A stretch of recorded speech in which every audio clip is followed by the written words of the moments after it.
Bienvenidos sean todos a una nueva emisión de Los Cinecluberos, el podcast donde Luis Enrique Jiménez y yo, Emilio Méndez, nos juntamos para discutir temas de la cinematografía contemporánea de acuerdo a la distribución mexicana, ya sea en cines o plataformas. Sin embargo, antes de conocer el día de hoy, como tal vez podrán ver si es que nos están viendo en YouTube, hoy no vamos a ser solo Luis y yo, sino también vamos a estar hablando con Charles Miranda, ¿no? Entonces, él es nuestro invitado para el día de hoy. No sé si me presenté, pero yo soy Emilio Méndez. Porque creo que dije y yo, ¿verdad? Pero bueno, eso no es lo importante. Lo importante es la película que vamos a hablar hoy. ¿Qué vamos a hablar hoy, Luis? Pues hoy vamos a platicar de la esperadísima adaptación de la novela Dune, dirigida por Denis Villeneuve, que pues ya es una adaptación que se ha tratado de llevar varias veces al cine, y la gran conocida de Jodorowsky, que iba a ser un gran espectáculo, pero que nunca se logró. Y luego estuvo la adaptación de David Lynch, que él sí la terminó, pero se metió en muchos problemas con el estudio y no lo dejaron hacer la película que él quería. Entonces la adaptación es un tanto malona, pero la película como que ha ganado cierto pues cariño, ¿no? Como de culto, digamos. Y pues ahora llega Denis Villeneuve, que después de hacer Arrival y Blade Runner 2049, como que se empezó a ser un director de ciencia ficción, ¿no? Y parecía que Dune era un paso muy natural en su filmografía. Y pues logró hacer la película y al parecer no tuvo nada de problemas, nada de tensiones con nadie. Y pues aquí estamos. Entonces, para comenzar la discusión, le voy a preguntar a nuestro compañero Charles, que creo que aunque todos estábamos esperando aquí la película, él es el que más tenía expectativas. Y pues, a ver qué te pareció. Bueno, solo diré que por primera declaración, hoy ganó el cine, entonces, bueno, pues me gustó bastante, creo que es de las mejores experiencias que he tenido en una sala, tanto visualmente como sonoramente, o sea, casi gracias a su diseño sonoro y a Hans Zimmer sentía retumbar mis piernas con las escenas más grandes o más imponentes.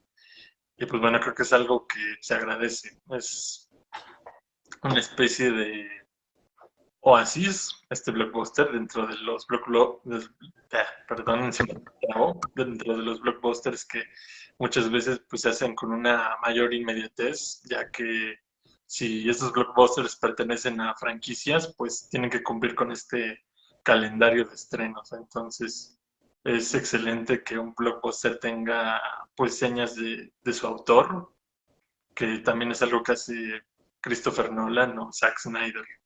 Pero bueno, Villeneuve es mi favorito, entonces, qué bueno que logró hacer su adaptación. Él lleva años, décadas queriendo hacerla, entonces qué bueno que por fin se llegó a concretar. Y bueno, no me quiero adelantar, así que solo no me quiero adelantar a hacer preguntas que ya lanzaré después, pero esa es mi primera opinión. Pues sí, un poco complementando lo que han dicho ustedes dos. En efecto, este es un proyecto que ha querido hacer artistas que particularmente son hombres que ubicamos como visionarios o bajo cierto estilo de cine un tanto psicodélico o surreal, ¿no? Y es por eso que yo entiendo perfectamente, o sea, casi hasta puedo imaginarme, más por sus películas, cómo hubiera sido la versión de Jodorowsky. La de Lynch, lo que hay que imaginarse más que nada es cómo hubiera sido la versión completa, porque es como sobre todo una versión como muy reducida. Y sin embargo, digo, es cierto lo que tú dices, Luis, a lo mejor esta película en sí no tuvo tantos problemas creativos per se, pero particularmente tenía dos retos. Un reto anticipado que era que es una película dividida por lo menos en dos. Por lo menos ahorita, está en dos. Y entonces tenía que conseguir cierta cantidad de taquilla o de llamar cierta atención en el público, no sé cómo lo quieran decir, para tener luz verde para su siguiente parte. cuando estamos grabando esto ya se dio la buena noticia que varios celebramos de que sí se va a hacer esta siguiente parte. Pero había un segundo obstáculo que creo que nadie vio venir y que es que iba a caer una pandemia que iba a retrasar la película casi un año, ¿no? Y creo que es por eso que esto vuelve más significativo lo que al menos representa Dune, una película que sí es un blockbuster, sí está hecho con gran presupuesto, con varios nombres de actores reconocidos en la industria y en el mainstream, ¿no? Pero que es para mí algo casi insólito, inédito, o por lo menos no ha habido algo así en varios años, más que tal vez Blade Runner 2049, ¿no? Que es del propio Villeneuve, que es un blockbuster que no está hecho para entretener, sino es un o tal vez sí para entretener, pero no en un sentido pues como de la diversión de la trama, sino más bien en cuanto a sus elementos técnicos, ¿no? Aquí verdaderamente nos están entregando una pieza puramente cinematográfica, a mi parecer. Y eso, o sea, hablando de Villeneuve, es un director que para mí mejora por lo menos una cuestión técnica con cada película que hace. Y aquí, de verdad, ahorita nos vamos a meter a hablar de las tomas, de cómo está editada la película, de la cascada de imágenes y de sonidos que hay aquí. O sea, es un diamante esta película. O sea, se tiene que ver con buen ojo. Y perdón, ahora sí que yo sí me voy a poner en un plan ultra mamador desde ahorita.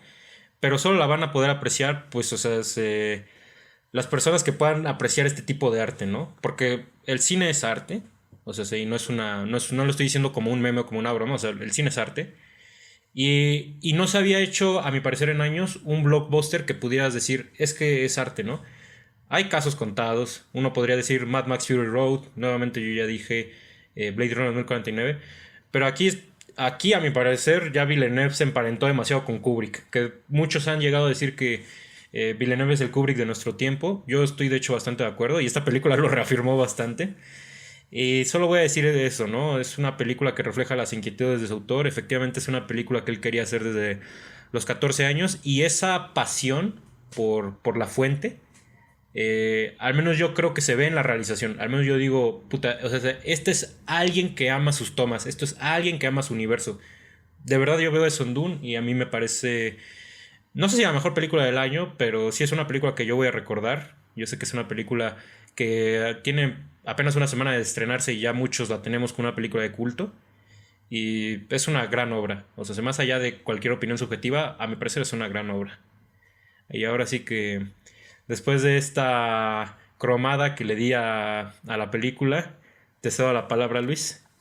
Pues tengo que decir que yo estaba esperando esta película desde el momento que se anunció, que fue poquito después del estreno de Blade Runner 2049. O sea, hace ya unos 4 años. Y pues, después de ver tal película, ¿cómo no iba a tener tantas expectativas, no? Todavía más cuando leí el libro y me di cuenta de que pues es una obra maestra literaria y dije, ¿qué cosa va a hacer este sujeto con este material de fuente? Y entonces ya llego a ver la película, que la vi en muy malas condiciones mentales, y salí un tanto decepcionado porque según yo como que habían cosas que me faltaron mucho, como conectar con los personajes, como de sentir que había suspenso. Y aunque pude apreciar, en especial en IMAX, la grandiosidad visual, como que había algo que no lo había sentido tan bien. Me salí muy frío de la sala. Y viéndolo una segunda vez, pasando un tiempo en el que ya dejé como que no sé, como de que fluyeran las ideas, de que me diera cuenta de qué cosas vi, qué cosas no. La fui a volver a ver y quedé maravillado, no solo otra vez por la magnitud de la belleza visual, sino por lo que está haciendo Villeneuve con la historia. Creo que su visión, y ya entraré más tarde en eso, es muy arriesgada. Se está arriesgando a muchas cosas y por lo que he visto en redes sociales, sí le está costando, pero creo que va a rendir frutos con la segunda parte. Esa es otra cosa que les quería decir que de sobre la segunda parte, que es que no, o sea, tú dijiste ahorita el mío que hasta ahorita son 2 partes. Yo creo que sí van a ser 2 partes porque de plano creo que no hay espacio para una tercera película, a menos que esa película sea Dune Messiah, que Villeneuve ya dijo que sí la quiere hacer. Entonces, yo siento que como sentó las bases en esta primera película de Dune, sí, sí lo va a lograr. Y creo que la segunda parte en especial le va a cambiar la vista a muchos de lo que fue Dune, porque siento que vimos una película muy heroica, pero que en su segunda parte, pues eso se le va a dar la vuelta y no sé, quiero ver esa reacción en especial porque creo que ustedes no han leído el libro, ¿no? Entonces no sé cuál es su percepción acerca del personaje en particular de Paul. Qué bueno que preguntes eso porque luego también quiero preguntarte algo. Era respecto al libro, ya que eres el único de aquí que lo ha leído. Tengo mucho interés ahorita por leerlo. De hecho, vi un paquete que pues, se me hace bonito. Ya cuando tenga, pues, plática, pues ahí ya veremos. Pero, eh, pues no sé, o sea, por una parte me gustó mucho, más no me ha encantado respecto a la parte de, bueno, la primera vez que la vi, porque la vi 2 veces, la otra la vi ayer, este, pues sí, como que la primera no, no notaba mucha profundidad de los personajes. Ya en la Ujú. segunda creo que ya me encariñé más. Y sí, sobre todo lo que dices ahorita de que la segunda parte les va a cambiar la percepción de la primera, porque era algo de lo que mucha gente se quejaba. Es que ya estás hablando de algo que todavía no se hace y por eso mucha gente se quejó. Y a ver, Luis, ¿qué opinas de aquí? Porque hubo una discusión de que mucha gente considera la estructura de la película como anticlimática, porque el clímax, lo más grande, está en medio, que es la invasión La a invasión. Arrakeen. Sí, es Arrakeen, ¿no? Ajá, Rakis. Ah, y luego, pues viene esta otra parte. Pero luego hay gente respondiendo, es que sí viene en el libro. Pero luego entra esta parte de que la adaptación tiene que valerse por sí misma. Entonces está la gente que dice, es que sí les fila el libro y así es, pero no puedes estar siempre mandando a la gente al material original porque la gente no siempre va a recurrir a él. Entonces, no sé cuál sea tu Pues, opinión respecto a o sea, eso. yo como lo vi así como la película, o sea, primero como película, es que para mí acaba perfecto. O sea, de hecho a mí no me gusta cuando las películas se agarran el tercer acto para tener el momento como de gran explosión, ¿no? Como por ejemplo muchas de las películas en Marvel o de superhéroes en general, ¿no? O sea, no es algo que yo diga que esté mal, pero no es algo que a mí me guste. A mí siempre me gusta que una película acabe en cierto respiro. Y yo me acuerdo mucho, ahora que las volví a ver, de La Comunidad del Anillo, que pasa esto. Tenemos esta secuencia de Moira, que es como muy espectacular y todo, pero ahí no acaba la película. Todavía faltan una media hora o algo, ¿no? Y, y es una media hora un poquito más quietezona, sí tiene acción, pero es un poco más reducida. Y lo mismo pasa aquí en Dune, que tenemos esta parte de la gran batalla y cómo se madrean entre todos, las explosiones, todo eso, y de repente se pone quieta otra vez. Entonces siento yo que es una forma muy buena de acabarla ahí, porque yo sí lo siento como una primera parte de algo, ¿no? Como de que pues aguántate porque falta algo aquí. Y en Fíjate cuanto a la que no había pensado adaptación, en eso, ¿en qué? Vas. en la estructura de la comunidad del anillo, de cómo lo más grande está como en medio y luego otra parte está más, pues más quieta. Sí, es muy parecido. Es muy parecido y como adaptación se me hace bien curioso dónde lo cortan, porque creo que es justamente así a la mitad del libro, o sea, de que lo abres a la mitad y está, está esa escena en la que ya Paul se va con los Fremen. Entonces, se me hace muy curioso que lo terminaran ahí, pero también siento que es algo que no lo sentí con tanto peso, ¿no? Como de decir que, no sé, como de que era una mala escena del libro o algo, de que no terminó en un lugar impactante, no sé. Se me hizo muy natural que terminara en un punto tan, pues tan quieto. O sea, que no sea tan grandiosa cuando no tiene que serlo. O sea, en mi opinión es un buen momento para terminarla. Sí, de hecho es curioso que ya empezaron a hablar del Señor de los Anillos, que yo he notado que particularmente en redes es con la que más la están comparando. No sé si es como por la cuestión del blockbuster épico o qué razón, pero justamente dentro de las personas que más les ha dicho que no les gusta es que dicen, no es el nuevo Señor de los Anillos, ¿no? Como si la nueva franquicia blockbuster tuviera que superar esa barra, ¿no? Que digo, eso ya es subjetivo, que si te gusta más El Señor de los Anillos o cualquiera de las otras trilogías, universos que han salido en los últimos años, ¿no? Sin embargo, sí sería muy nocivo si esperas entrar a ver El Señor de los Anillos, porque incluso yo me atrevería a decir El Señor de los Anillos es más entretenida que esta película.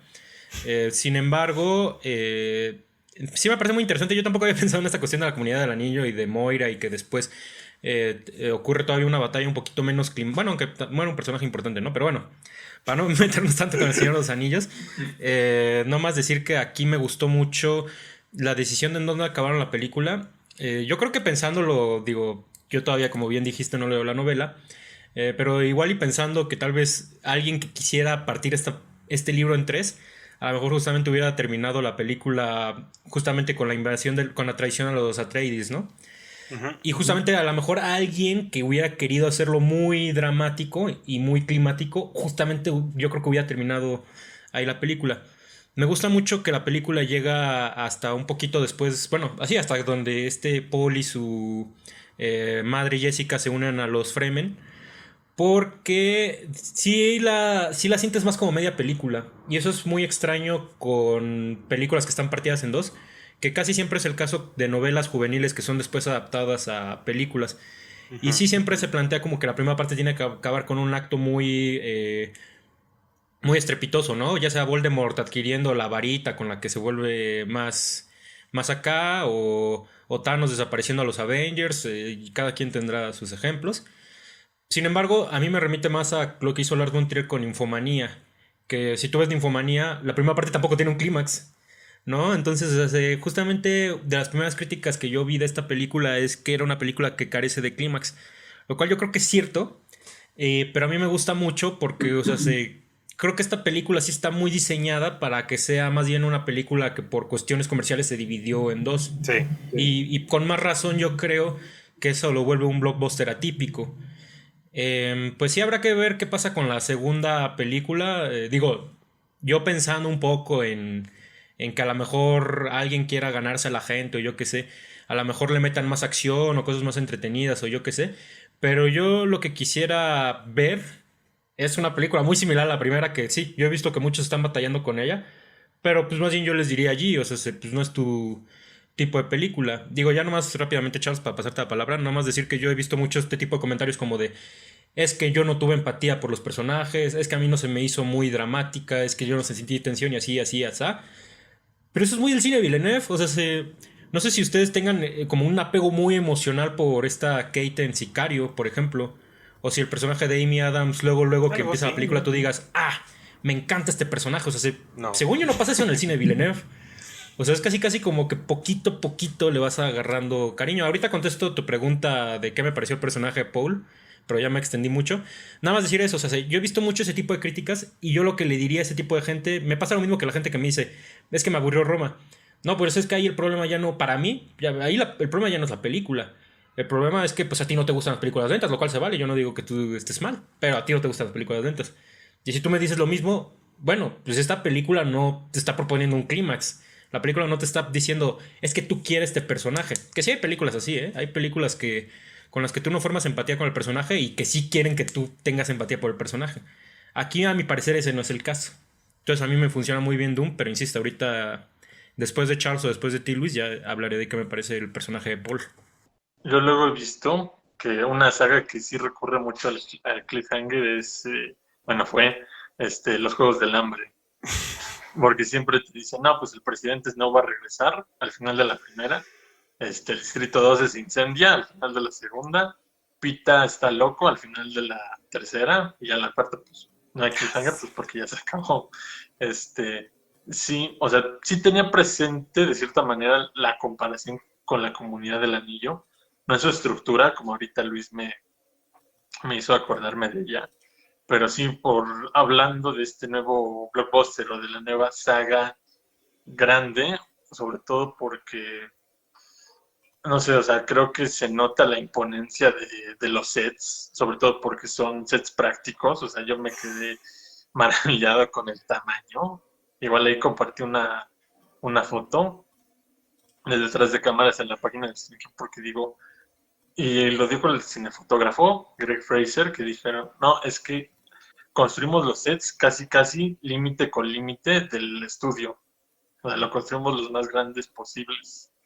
Entonces, pues no sé, o sea, yo siento que no sé si tiene la misma repercusión que la comunidad del anillo. No creo que eso sea, o sea, no, como habéis dicho, no es el objetivo que tenga que pasarla o superar la barra, porque aunque sí la dejó muy alta el Señor de los Anillos, pues para qué vas a estar compitiendo, ¿no? Mejor hazlo tuyo, crea tu universo como lo tengas que hacer.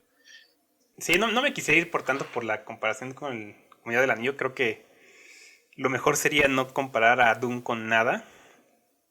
Creo que solo con la filmografía de Denis, pero sí quisiera decir que yo también estoy de acuerdo en que hacía falta otro blockbuster así de fuerte, así de artístico, digamos, porque yo siento que tenemos que empezar a olvidarnos de esta división que hay, ¿no? Entre lo que el cine de entretenimiento debería ser, lo que el cine de arte debería ser. Yo creo que podrían ser una misma cosa, y a lo mejor sí lo son, pero no queremos verlo como tal. Y yo digo que películas como las que ha hecho Villeneuve recientemente, desde Arrival, y las que va a hacer seguramente, son películas que están rompiendo esa barrera y yo le agradezco muchísimo por eso. Y ahorita que estás haciendo tú, Emilio, esta cuestión de los personajes y la empatía, a mí se me hace una cosa muy particular de Villeneuve, cómo crea conexión con los personajes. Porque sí, justamente no es alguien que empiece la película y tú dices como de, ah, ya me cae bien esa persona. O sea, siempre es algo de que, como es esta chava Kate en Sicario, al principio pues no tienes nada por qué relacionarte, ¿no? Y de repente va avanzando la película y ya empiezas a sentir como de, pues, pobre chava, ¿no? ¿En qué se metió? O el mismo Kay en Blade Runner, o sea, pues empieza y es un güey con una cara ahí toda sin expresiones y avanza la película y tú te vas dando cuenta ya, ¿no? Lo que hay detrás de él. Y, y yo siento que lo mismo pasa con Dune y que entiendo que a la gente pues no lo conecte porque además no es tan... Creo que tiene en parte que ver con esta división de la película, porque siento que los personajes se quedan a mitad de su cambio, de su viaje. En, entonces es como si te cortaran el viaje de Kay, no sé, cuando descubre el caballito en esta fábrica, ¿no? Que ahí se acabara la película, entonces pues no acabas de hacer la relación con ese personaje. Pero aquí en Dune, no sé, creo que sí, a mí se me tiene que ver un poco porque leí el libro, como que no me costó tanto pues ver a esta Rebecca Ferguson como Lady Jessica y de repente decir como de que es perfecta, qué personajazo es y me encanta. Y de verdad yo creo que es la que mejor hizo a su personaje y ella ha dicho que es la única que no ha leído nada de los libros, ni ha visto las otras películas, no sabía nada. Se metió así en vacío y nada más se dejó llevar por lo que Denis le decía en su dirección. Y a ella creo que le salió perfecto, es perfecta. Y no sé, hay otros personajes que no se desarrollan tanto en la película, pero que aún así los veo y sí les tengo cierto cariño, como es este Tufir Hawat, el Mentat, que no le llaman así en la película, no tiene nombre, nada más es como el asistente del Duque Leto. Este señor gordito, que pues uno lo ve, ¿no? Y sí causa cierta reacción y me encantó que eligieran este actor porque es como de una apariencia muy tierna, pero su personaje pues realmente es un tanto pues letal, aunque no se ve porque pues está viejito. Entonces sí creo que entiendo a la gente que no conectó con los personajes así de lleno. A mí me hizo falta verla otra vez para poder decir como de, ah, sí, este personaje hizo tal cosa y este personaje hizo tal cosa. O sea, por ejemplo, a mí Duncan Idaho en la primera vez como que dije, pues está típico de Jason Momoa, ¿no? Como un chavo buena onda, ¿no? Pero la segunda vez que la vi sí lo sentí esa amistad con Paul, como esto de maestro estudiante, pero que también son pues amigos. Ya me entró de lleno, ¿no? Y pues al final su sacrificio sí es como de, chale, o sea, sí tiene cierto peso que le pase, ¿no?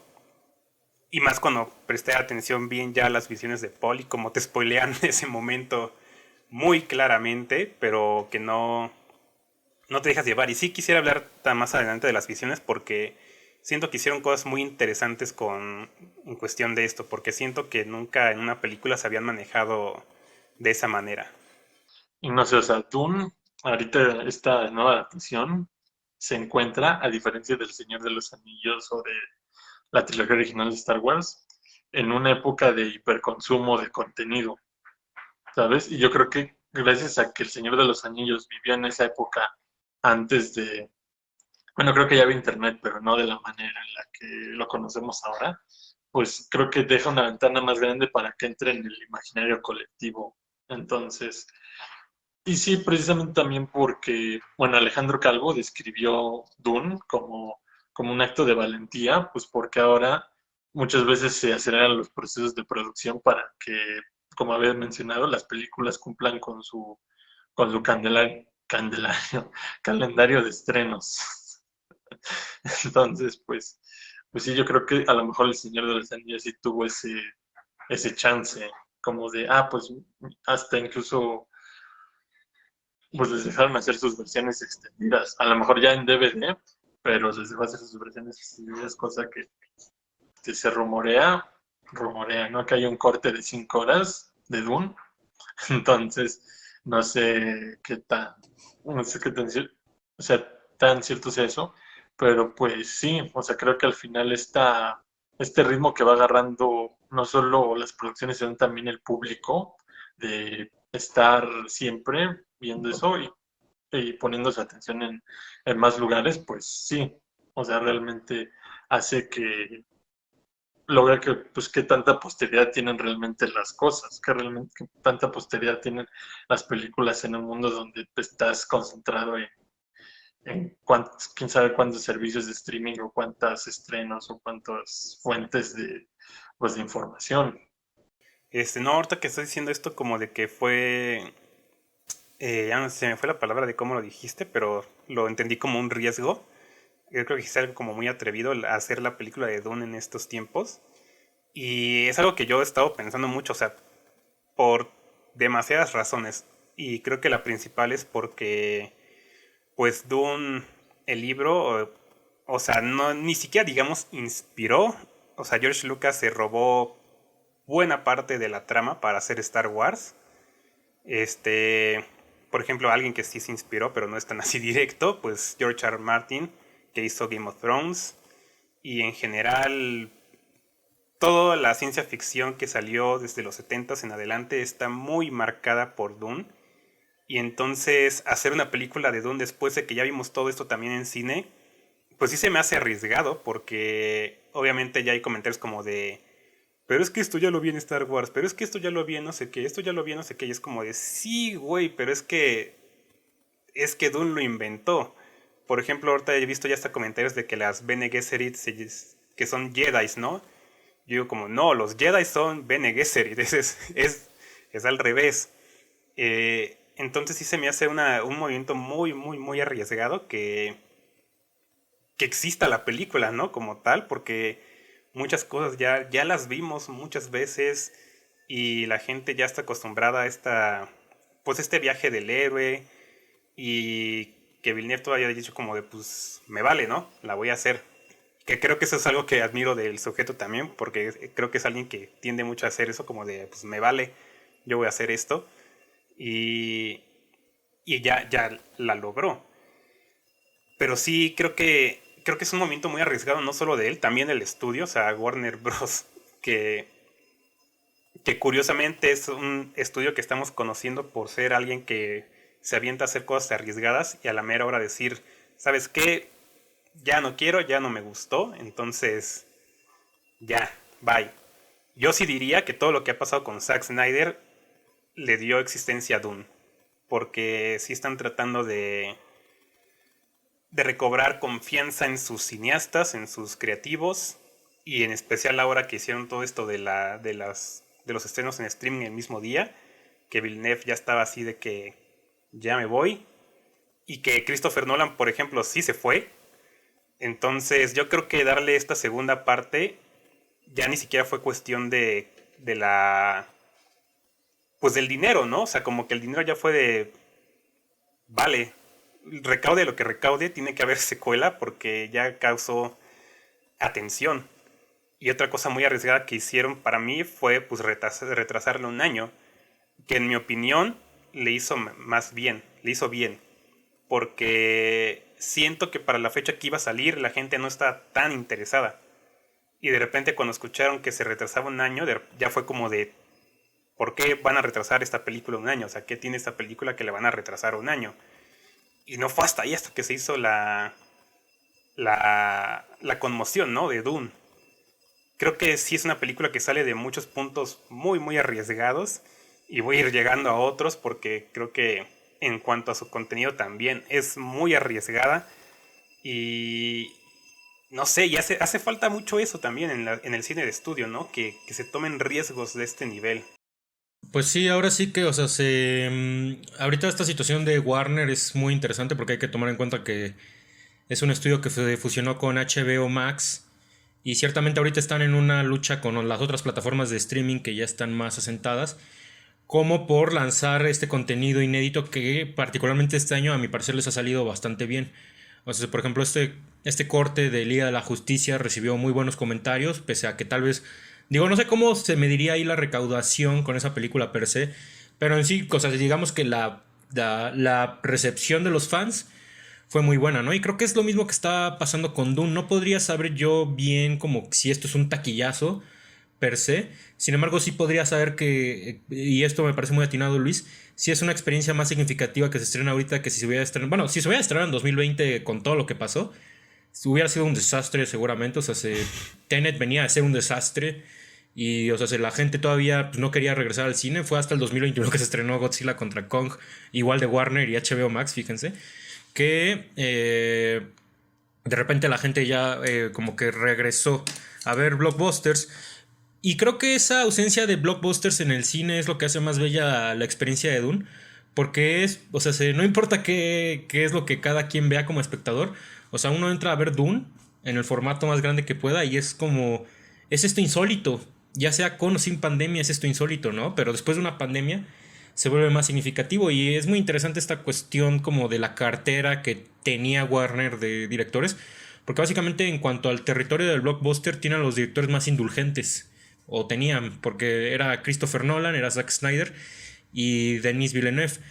Aunque de ahí, por supuesto, quien destaca por mucho es Denis Villeneuve, quien cabe decir que él está haciendo Dune no es ningún tipo de riesgo per se, ni ningún tipo de jugada novedosa, porque es lo que él ha estado haciendo en toda su carrera y esa es la razón por la que yo más lo respeto como autor.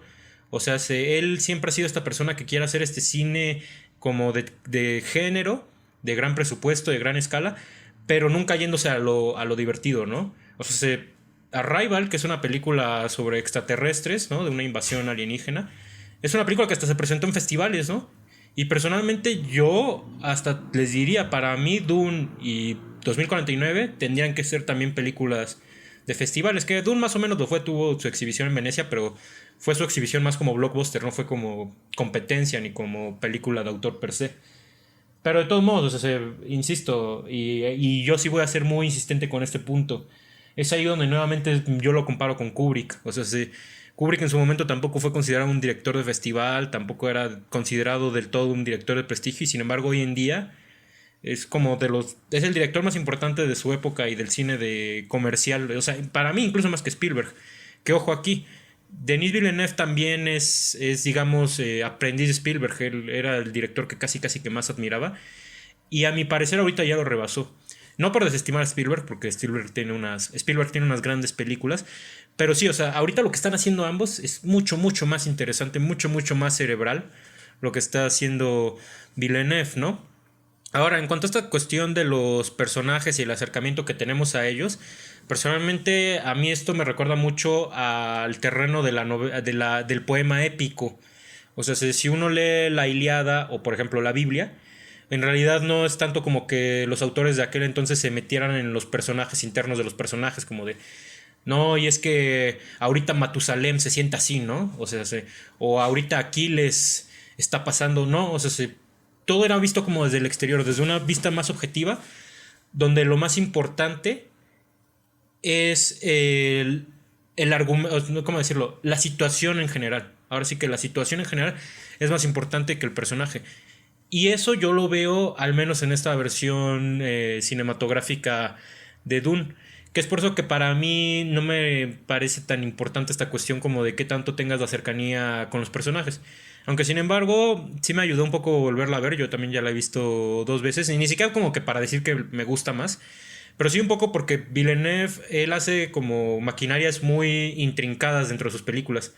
Sí, de repente la primera vez que ves una película de Villeneuve, más las últimas, digamos que desde Sicario para acá, las películas que ha hecho sí de repente es como de, ay, ay, ay, espera, espera, espera, ¿quién está jalando estos cables, no? O sea, y es mucho de personajes que toman bandos, es de repente mucho alguien que desordena los tiempos, ¿no? Es alguien que juega mucho con la percepción subjetiva del personaje.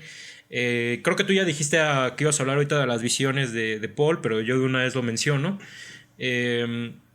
De repente la película hace esto de que una de las grandes decepciones de la audiencia mainstream, de que Zendaya sale mucho en el tráiler y aquí no está. Pero es muy interesante el rol que tiene Zendaya en esta película, porque no es un personaje real, es en sí una visión, el personaje de Zendaya que se materializa hasta el final de la película, ¿no?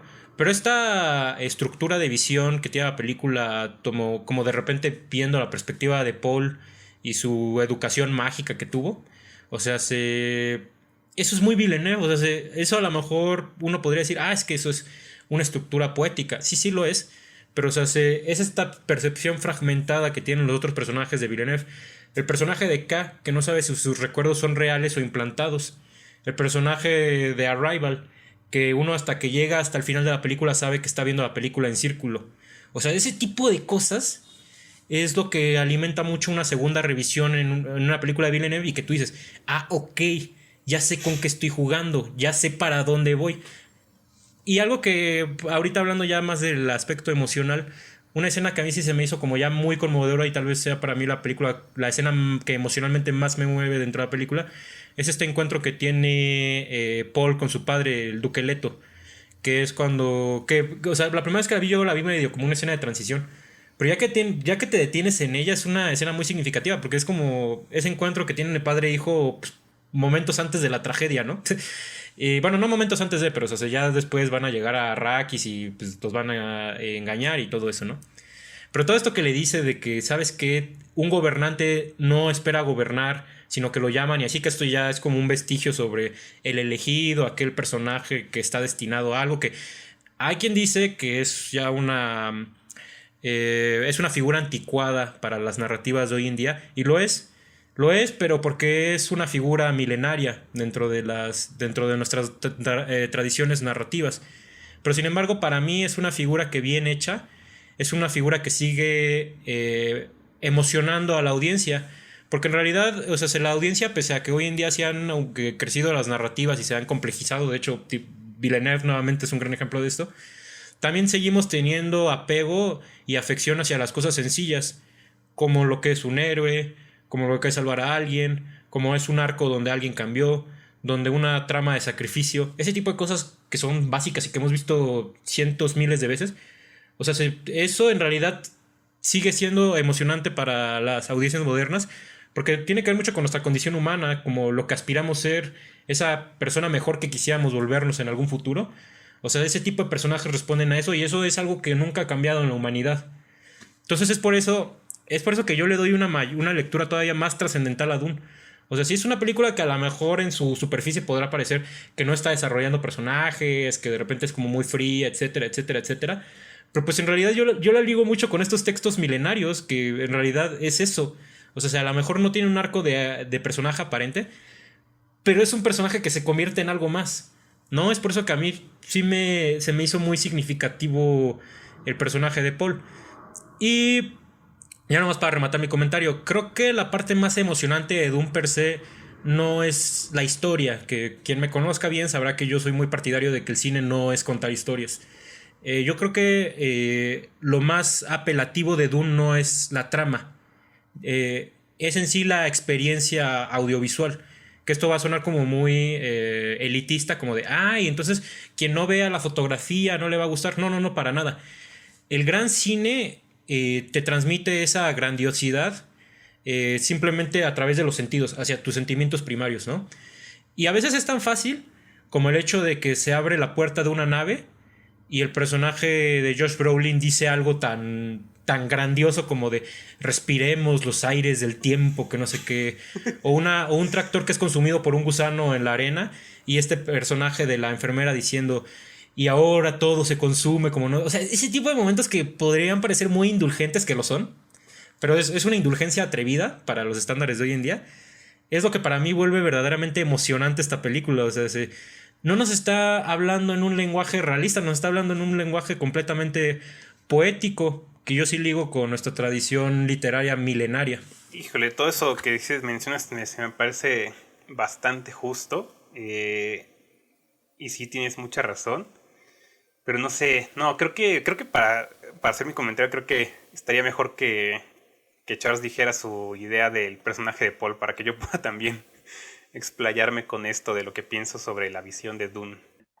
Él como personaje creo que lo fui entendiendo, sobre todo este, viéndolo por segunda vez y comparándolo, o sea, sé que no debería ser, no debería tener mi opinión respecto a una comparación siempre, pero igual comparándolo con la antigua Dune, pues vi que no, que a lo mejor algo Lynch abarcó algo que a lo mejor Villeneuve no, o pues estaba comparando y pues es un personaje que me gusta, pero no me encanta. O sea, entiendo como por qué y de alguna manera pues entiendo el peso que cae sobre sus hombros el haber heredado todo, como le dijo se me va su nombre, pero es la madre, la Bene Gesserit, Ajá, la madre reverenda, algo así se llama. o sea, le dice esta cuestión de que no solo heredaste la casa Atreides, sino que también eres hijo de Jessica. O sea, como que creo que fue las Bene Gesserit las que me hizo interesarme más por el libro, porque quiero ver qué anda ahí. Pero no sé, o sea, Paul creo que sí tiene un potencial, pero no sé si lo llegué a ver del todo en esta película.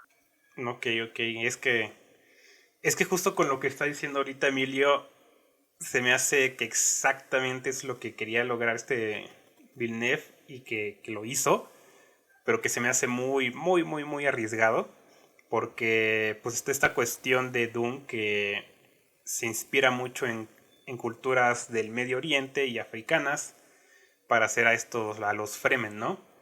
Y pues sí, ahorita ya hay muchas críticas sobre esta cuestión, como de por qué no hay personajes, bueno, por qué no hay actores árabes, por qué no hay más actores de color y eso. Y yo digo como, sí, sí, sí tienen sentido, tienen razón, pero esa es una conversación que siento como que yo no le puedo aportar mucho, más que decir que pues el material de Dune ya es viejo y entonces desde la raíz ya viene dañado, entonces siento que en ese aspecto pues no podían hacer algo bien realmente. Pero lo que sí se me hace muy arriesgado es que no es solo esta parte de que sea el elegido, sino que es un elegido, pues es un chavito blanco, ¿no? Es Timothée Chalamet y es el estándar de belleza actual del hombre blanco y que a mí se me hace un excelente cast haber hecho esto. Eh, pero sí digo que es muy arriesgado porque esta idea del White Savior sí es pues sí es anticuado, ¿no? Pero más que anticuado ya es problemático y ya se considera pues muy racista y pues sí, sí lo es. Y siento que Villeneuve intencionalmente se dirigió hacia allá. a que la audiencia viera a Paul como un tanto heroico, como un salvador, como dejarse de llevar por su pues por su transformación en este líder, que justamente esta última vez que la vi sí pensé en cómo se conecta esta escena que dices tú, Emilio, de cuando el Duque Leto le dice esto de que un gran hombre no busca liderar, eh, lo llaman y él responde, ¿no? Y cómo eso literalmente pasa al final, que él no busca liderar, o sea, lo llaman y él responde. Y digo que es muy arriesgado porque siento que sí va a quitarle un tanto de audiencia, en especial a la gente que pues sí está muy metida en todos estos temas del racismo y la discriminación, o sea, sí veo que los va a alienar porque sí se dirige hacia ese camino, entonces yo siento que vamos a tener una segunda parte de Dune mucho más pesada que esta primera, porque de por sí el contenido de esta parte del libro es rarísimo, es de verdad, llega a unos niveles que sí dices como de qué onda con esto, ¿no? Y, y de por sí ya se dieron en algunas visiones, ya se vio ahí más o menos qué va a pasar. Algo que yo no me esperaba que pues, ya le hicieran como menciones, que Paul va a tener una hermana y esa hermana es un personaje de lo más extraño.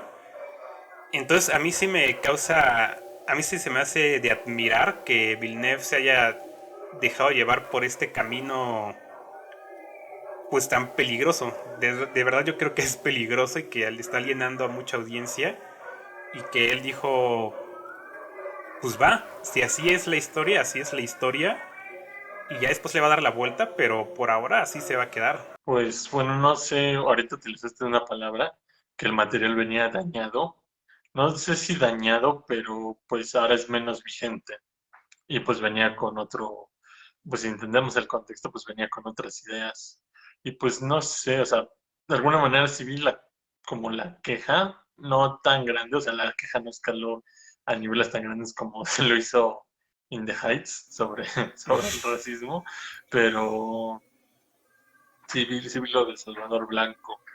Y, y no sé, o sea, según yo tengo entendido que Zendaya va a ser Zendaya va a ser Zendaya. la protagonista de la secuela. Entonces no sé cómo, pues cómo le arreglen bueno, no arreglen, pero va a ver cómo le van a hacer. A mí se me hace bien interesante eso de que Zendaya vaya a ser la protagonista, porque sí.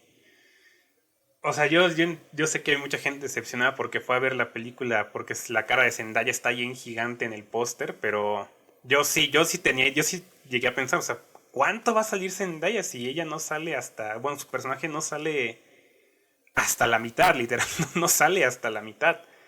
Y, y que sí, que Villeneuve haya dicho que ella va a ser la protagonista de la segunda parte, se me hace un movimiento espectacular. Pero también ya que mencionamos a Zendaya, otra vez quiero regresarme a las visiones, porque sí, igual siento que ahí hizo algo Villeneuve que, al menos yo hasta donde recuerdo, no lo había visto en otra película. Y es esto de mostrarnos visiones del personaje del futuro, pero que a la mera hora pues no son del todo. Creo que nos muestra visiones muy idílicas de lo que sería el futuro para Paul. Y no sé, o sea, a mí me encanta que todas las visiones de Chani sean como muy bellas. O sea, que ella está en su... Pues que nada, lleva como una bata y lleva el cabello suelto. Está caminando en el desierto descalza.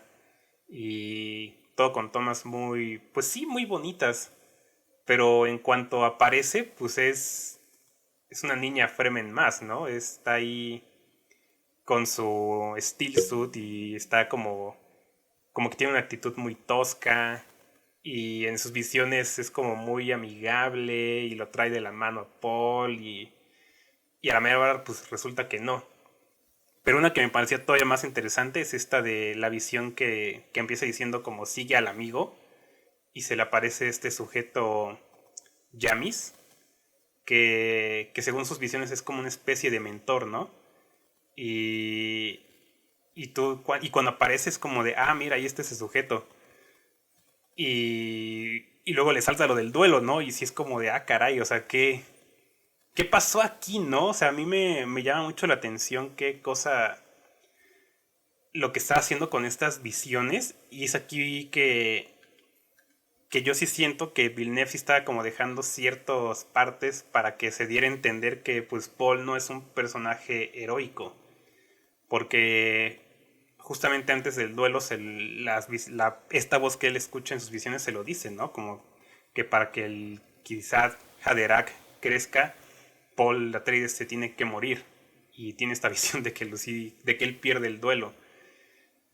Y si se me hace una cosa, ni siquiera me acuerdo si en el libro pasa así o no, pero que esta cuestión de matar a Jamis, que es la primera persona a la que mata, sí es como un punto de un antes y después muy marcado del personaje.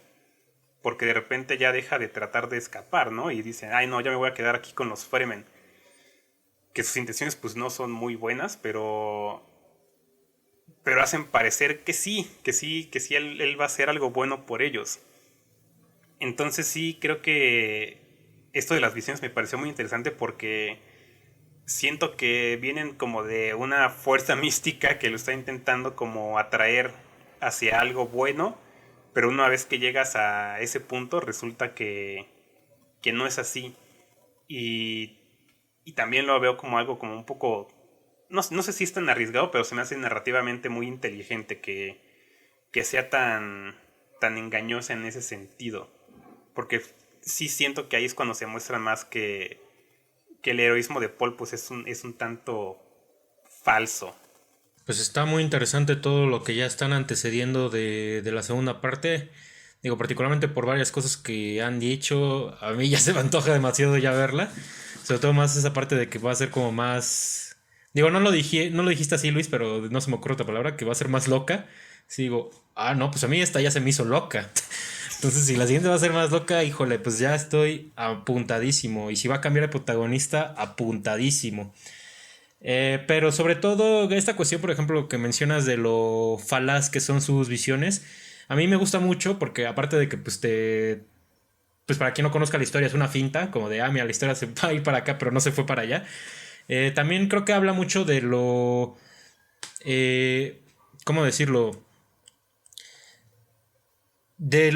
¿Cómo decirlo? De lo nuboso que es el futuro, ¿no? Que de hecho eso es súper Villeneuve. Aquí repito nuevamente, aquí donde él aborda mucho estas cuestiones de que el pasado y el futuro son nubosos. O sea, y ya luego que menciono sus incursiones en la ciencia ficción, Arrival, Blade Runner, nos queda claro que siempre los personajes tienen estas visiones que dicen, ya entendí, yo soy humano. No, tú no eres el humano es tu hermana. Ya entendí, esta persona perdió a su hija. No, su hija va a nacer después. O sea, es eso que hace Villeneuve en sus películas, que aparte de que, insisto, es delicioso volverlas a ver y ya la segunda vez que ves las películas ya entiendes bien para dónde se va. También creo que habla mucho de este discurso que tiene Villeneuve de que el futuro y el pasado son nubosos, son llenos de incertidumbre, ¿no? Que otro momento que me gusta mucho de la película es esta parte donde Paul y su madre están en la nave, ya que escaparon de un poquito después de que matan a este Duncan Idaho, que se escapan en la nave y de repente entran en un torbellino y como que se están así medio... ya los va a arrastrar el remolino y de repente le llega esta visión a Paul como de... Es que a veces la vida... No me acuerdo bien cómo lo dice, pero es como de... A veces en la vida solo te tienes que dejar llevar por lo que va a suceder. Y en ese momento decide apagar la nave. Que eso, ahorita que tú dices de que Star Wars se lo robó, pues es el momento donde Luke está a punto de destruir la Estrella de la Muerte y Obi-Wan le dice, usa la fuerza, ¿no? Y se quita los goggles.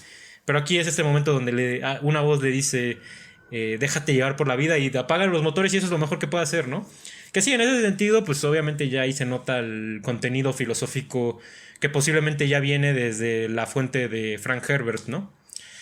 Y otra cosa que medio ya mencionaron un poco como de esta controversia de las culturas, pero que yo lo veo muy bien plasmado en la dirección de arte por lo menos, es que esta película me parece, y es por eso que yo digo que este es un producto cultural importantísimo, esta película está llena de cultura. O sea, es llena de cultura en tanto en su score. Hans Zimmer aquí no hace lo que hace siempre Hans Zimmer en todas sus películas de nomás meter el sintetizador así como boom, sino aquí ya juega de repente con los cantos orientales, ¿no? Se va más, insisto, a música como más de oriente. Las y en sí tú gaitas. ves...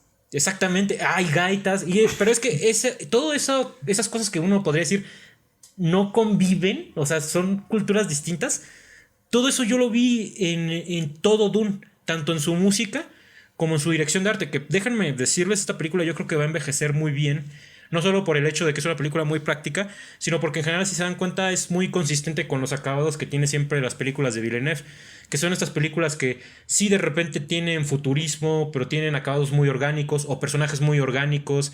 Tiene estas naves que son metálicas, ¿no? De hecho, bueno, el propio universo de Dune, esto yo no he leído la novela, pero lo sé.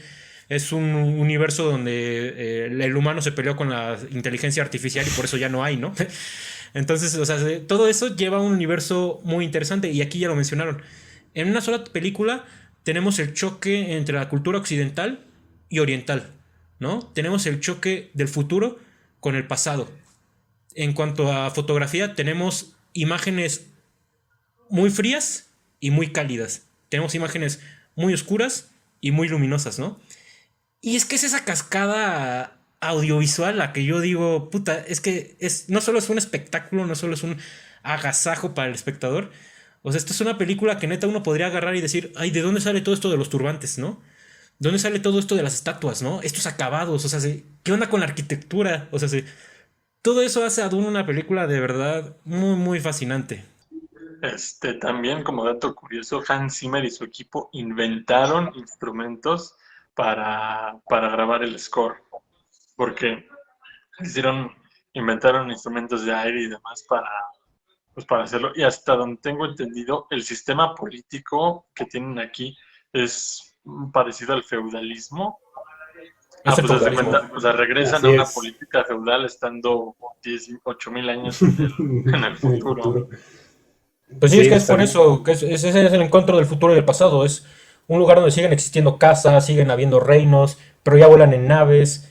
O sea, Ujú. eso ya son cosas que ya trae la novela per se, pero o sea, verlas retratadas aquí a mí sí se me hizo puta. O sea, sí, es una película que tiene, no solo luce muy bien, es una película que tiene mucho trasfondo cultural. ¿Por qué, insisto? ¿Por qué las mujeres usan turbantes? ¿No? ¿De dónde viene toda esta visión psicomágica? O sea, y que insisto, entiendo cómo Jodorowsky leyó el libro y dijo, no, esto tiene que ser mi siguiente película. Pues, o sea, eso es el cine de Jodorowsky, es la montaña sagrada, es el topo. Aquí. De hecho, Jodorowsky no leyó el libro. O sea, quería adaptarla y no había leído el libro, solo lo leyó por recomendación de su amigo. Sí, me imagino Pero que... entonces sí lo leyó, ¿no? O sea, lo leyó. Lo leyó creo que después, pero cuando planeaba adaptarla dijo, bueno, en el momento en el que decidió adaptarla no lo había leído. Entonces, pues sí, Ah, sí, ok. sí se había envalentonado muchísimo. Que ahorita les recomiendo, no lo acabé, me faltó poquísimo, pero el documental de Jodorowsky's Dune, ahí lo encuentran en YouTube. Sí, ahorita que está diciendo todo esto, Emilio, de las culturas, a mí justamente por eso digo como de que yo como que no puedo opinar en lo que está diciendo toda esta gente que justamente tiene descendencia o es del Medio Oriente, ¿no? Porque para mí me queda clarísimo que este es un futuro en el que, aunque todavía hay estragos de las culturas que nosotros conocemos actualmente, o sea, realmente la gente como tal, digamos hasta razas, ya no existen. Y aquí podemos ver gente pues negra conviviendo con gente blanca o sea, por ejemplo, el Duque Leto, que es un hombre latino, ¿no? Y tiene un hijo blanco. O sea, como que eso ya es, pues para mí es un futuro en el que eso ya no existen las razas. Sí hay diferencias culturales, pero estas ya no tienen que ver con el color de piel, sino el planeta en el que vives. Porque pues no es lo mismo una persona de Caladan, donde viven los Atreides, que una persona de Arrakis. Entonces, a mí justamente me gusta mucho eso, de que pues según la historia de Dune, llega un punto en el que las culturas del mundo se combinan, se van a otros mundos y ahí se separan otra vez. Entonces es un discurso muy, para mi parecer, muy, muy interesante, ¿no? O sea, que si realmente algo pasaría así en el futuro de la humanidad, o sea, si un día vamos a mandar a, o no sé, un grupo de mexicanos a un planeta a vivir y de repente 1000 años después ese planeta ya es muy mexicano, ¿no? Seguramente. Pero pues ahí ya la raza creo que ya no importaría tanto, o el color de piel, o quién sabe, ¿no? Pero a mí justamente lo que me gusta es lo realista que es Pues la historia en general, o sea, no solo la película, sino la historia en general, porque esto que es también como de las mujeres en turbantes, pues uno piensa, ¿no? Son las mujeres con burka, pero también pienso, pero así también son las monjas en realidad. Y las Bene Gesserit son católicas, en realidad son monjas espaciales, ¿no? Así, o sea, por absurdo que son monjas espaciales y están buscando a un Jesús. O sea, es la realidad de esos personajes, que son muy fascinantes, pero sí son tanto más simples de lo que parecen. Y de hecho, o sea, sí se ven varias veces a personas leyendo la Biblia, solo que nunca se menciona como tal la Biblia. Pero, o sea, sí existe y a mí me gusta toda esta combinación de elementos culturales tanto buenos, bueno, ni siquiera digamos como buenos, o sea, sí, buenos y malos, ¿no? Porque obviamente pues todo este pensamiento mágico muy que nubla el pensamiento crítico, pues todavía está muy fuerte en este universo de Dune, o sea, como que ahorita no le metieron tanto de eso, pero sí hay varias veces en las que se refieren a las Bene Gesserit como brujas, y eso es como algo muy, pues que sería muy de nuestros días también, ¿no? Incluso todavía de mucho antes, que a mujeres poderosas, mujeres que tienen habilidades más arriba de las del hombre común, pues son consideradas brujas. Y también esto que dices tú, Charles, del sistema feudal, pues sí, o sea, también es como muy interesante, ¿no? ¿Por qué retrocedimos a un sistema feudal en el futuro? ¿Por qué retrocedieron a eso? A tener un emperador y que ya ni siquiera se dividan entre países, ¿no? O sea, ya cada quien tiene su mundo y lo rige con sus reglas y se pelean por ellos, se matan entre ellos. O sea, a mí se me hace muy fascinante que haya tomado tantos elementos de sus culturas o de lo que conocía Frank Herbert de las culturas. Porque sí hay tanto del Medio Oriente, pero también hay tantas cosas súper cristianas, católicas, occidentales. O sea, hay un sujeto que se llama Duncan Idaho. Eso es lo más gringo que le pudo haber metido a la historia, ¿no? Entonces, a mí se me hace fascinante esta combinación de cultura. Un amigo se ha leído como media saga, igual dice que lo que no le gusta es que luego a la creación de las Bene Gesserit sí las tiene como en un contexto pues algo machista. Y ahorita que mencionaste sobre la unión o de que no hay distinción de razas más que las cuestiones culturales o de otros planetas, bueno, aquí no tiene que ver tanto con la historia, sino más bien con una decisión detrás de la en producción, que fue castear a Sharon Duncan Brewster como la doctora Elliot Kynes, porque la novela es su nombre. Ahorita que me Sí, acordé de eso, ahorita que me acordé de eso, pues precisamente, muy buena decisión, por cierto. sí es cierto, o sea, y bueno, creo que pues no hubo mucha gente que protestó por la inclusión forzada, porque ni en cuenta del material original, ¿no? Pero sí es cierto, o sea, bueno, esa ocasión fue más una decisión de producción que una idea de Herbert. Que bueno, o sea, si nos vamos a gente protestando cosas que no tiene, bueno, que habría que pensarlas más. Justamente está la cuestión de In the Heights que dicen, no, pero es que no metieron a gente completamente de color en el cast, ¿no? ¿Han visto Hamilton?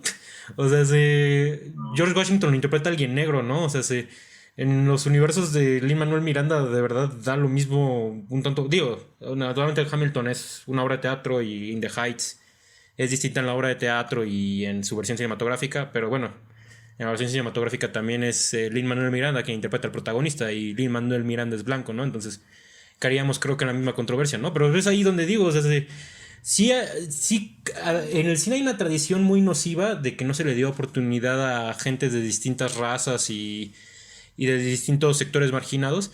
Pero o sea, que de repente ya hoy en día digas, es que el elenco tiene que ser un arcoíris. O sea, pues, también yo digo, o sea, si se puede está muy bien. Si no se puede, pues tampoco hay que ser tan insistentes, ¿no? Digo, es una controversia que a mí me parece fútil. Pero bueno, no sé si con esto les parezca que vayamos cerrando, ya que hemos pasado la hora de conversación. Y para cerrar, yo creo que estaría chido que pues no solo diéramos un cierre, sino que también dijéramos cuál fue nuestra escena favorita de la película. ¿Quién quiere empezar? Pues bueno, probablemente a gran escala en cuanto a la cuestión de espectáculo. Creo que todas las que tuvieron que ver con naves, o sea, desde la llegada de los Atreides a Arrakis, desde la invasión a Arrakis, y me gusta muchísimo cuando van a rescatar a los trabajadores de la planta, o sea, porque creo que, o sea, junto a las imágenes, o sea, la música de Hans Zimmer en esa parte, o sea, que creo que fue el track que más repetí antes de ver la película, que es Ripples in the Sand. Sí, fue esa parte de... Luego la anticipación del gusano acercándose. Y luego esa toma que está desde la nave y ves al gusano tragándose el tractor. Entonces eso me maravilló. Y las que son a menor escala, además entre escenas de diálogo y sí, probablemente la de la caja y en sí los diálogos con las Bene Gesserit. Bueno, básicamente cualquier escena con Lady Jessica, porque igual creo que fue el personaje que más me gustó. Creo que la nerfearon. Para quien no conozca el término nerfear, es debilitar o quitarle las habilidades a cierto personaje para conveniencia de la trama. Siento que la nerfearon un poquito en la segunda mitad, como que pasa de ser esta guerrera que usa la voz, la, la lady de la casa Atreides, y luego un poquito como la madre, ¿no? Y luego está ahí, pues, no sé si la nerfearon, básicamente. Y ya, esas son mis favoritas y pues ya, siento que voy a estar balbuceando un poquito ahorita porque siento que hay algo más que decir, pero para no alargarme y dejar que ustedes hablen, pues mejor me callo y les paso la palabra. Más que decir mi respuesta, no. Sí la nerfearon, pero tiene un propósito eso. Y es.